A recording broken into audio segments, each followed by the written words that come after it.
La palabra voto viene del latín, votum, y nos referimos a un acto de las personas cuando tenemos varias opciones y nos decidimos por una de ellas, de tal manera que elegimos entre varias opciones la que preferimos.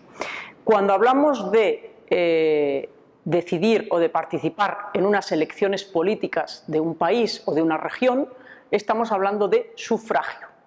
Y el sufragio se considera que es universal desde el siglo XIX, sobre todo desde el siglo XX, en el que muchos países lo llevan a cabo y lo tienen como sistema para elegir a sus representantes políticos.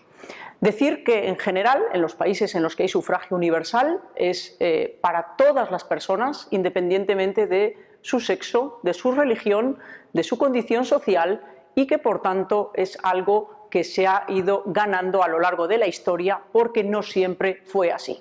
Decir que no obstante hay limitaciones para poder votar en un país. Hay que ser mayores de edad, hay que estar desde el punto de vista de la salud mental, no hay que tener ninguna deficiencia que lo impida y por tanto hay algunas limitaciones, pero simplemente de estas características, o ser residente o tener la nacionalidad de ese país en el que se va a votar. ¿Qué diferencias hay entre lo que es participar en unas elecciones políticas y un referéndum? Pues bien, cuando hablamos de elecciones políticas, hay fundamentalmente tenemos dos diferencias. Una, las elecciones políticas suelen ser cada cierto tiempo, es decir, son temporales, tienen una temporalidad, mientras que los referéndums no son temporales, son esporádicos. Se pueden, en un momento determinado, un gobierno puede decidir convocar un referéndum o no hacerlo. Y la segunda de la diferencia que hay entre ellos es que en las elecciones políticas lo que se hace es elegir a los representantes de las principales instituciones. Por ejemplo, se eligen los diputados, los congresistas, los concejales, los senadores.